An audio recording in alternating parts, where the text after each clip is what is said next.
Hello everyone, I'm Sai Chaitanya. Welcome back to my channel Sai Tech Guru. In this video, I'll be talking about the Redmi K20 Pro device. Is it worth it to buy in this 2021 or not?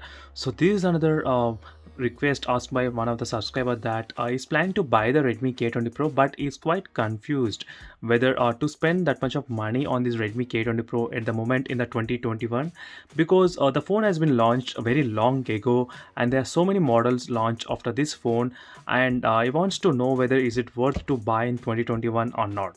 So that I got a small categories which I'll be covering in this video.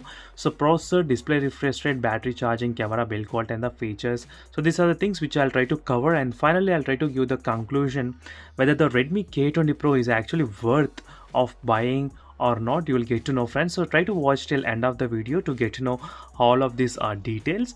So let's get started with the first is the price. The price of the Redmi K20 Pro right now is about 26,999. So maybe if you're lucky during some kind of sales going on and offers, and then definitely you can get this phone for about 20,000 and 21,000. For the 20 and 21,000, the processor is really good. So I would say Snapdragon 855. You'll get the Antutu benchmark score about 4 lakhs, 20,000 and 30,000. Antutu benchmark score in that phone. So overall, for that price, it's okay. But for this 27,000 rupees, I'm not sure whether it's worth of spending or not. I don't recommend, because the Realme is also planning to launch their flagship mobile phone Realme X7 Pro very soon. So make sure to subscribe and stay tuned. So do check the links in description, friends, for further details about this all the phones which are reviewed in my channel. You can find so many videos regarding the Realme X7 Pro, which I uploaded more than 150 videos and 100 videos on the Mi10i as well. So in terms of the processor, if the price is near to 21,000, it's worth, but it's about 25,000, it's not worth. So only right now the factor which is stopping is the price is only the one factor which is stopping and allowing someone to buy this phone.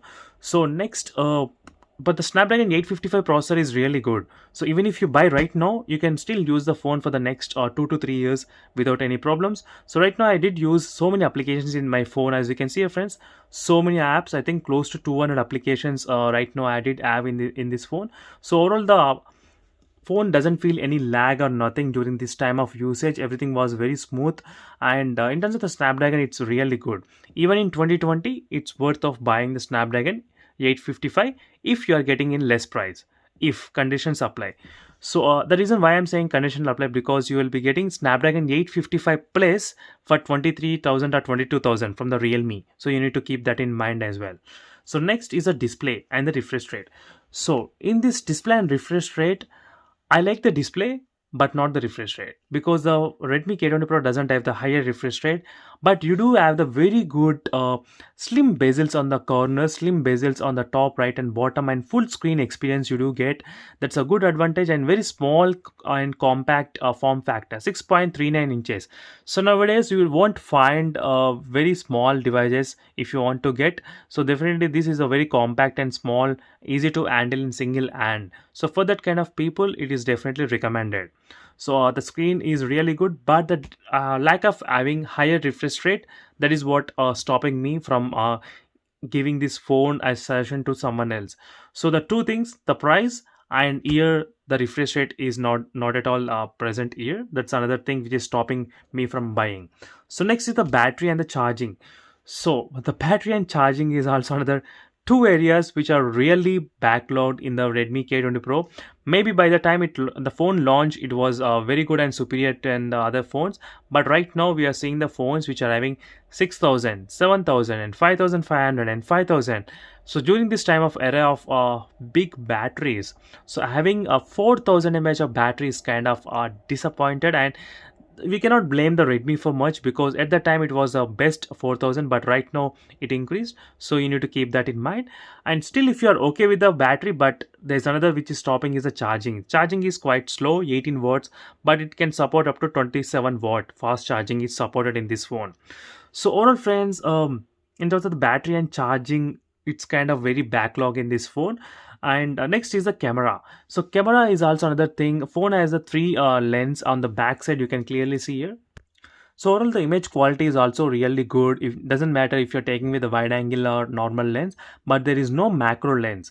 So that is what not there in this Redmi K20 Pro. There is no macro, so I won't be using that much of macro. But at least you got the wide angle lens in this phone in the Redmi K20 Pro, and 48 megapixel lens is quite really old model, I would say, because nowadays we are getting the phones with the 108 megapixel as well. So that's another thing you need to notice. But if you are not into much into photography and videography, then this should will be the good option as well. So next area is the build quality and the features. So I already spoke about the build quality. The phone has got really good and compact form factor, 6.39 inches, which is really cute and small device. That is what I like in this phone. So that's a really good advantage, friends. And next is the features. So features includes the most of the game turbo features, which will enhance a lot of gaming experience as well. So the Redmi K20 Pro, I think it supports the fast charging 27 watts. I think previously I said 18 watts, so maybe it supports 27 watts. So just now I saw here, and Gorilla Glass 5 protection and everything is there. So the final question is that is it worth to buy in 2021? I would say it is worth, but it's not worth as that much of money. I would not recommend, friends. Definitely, if the phone you're getting for 20,000 and if you're getting for very less price in second hand, then definitely you can buy this phone without any issues. So that's it, friend. This is a quick video which will be helping you a lot in terms of deciding whether to buy this Redmi K20 Pro or not. So thank you for watching this video, friends, and see you in the next video. Until then, bye.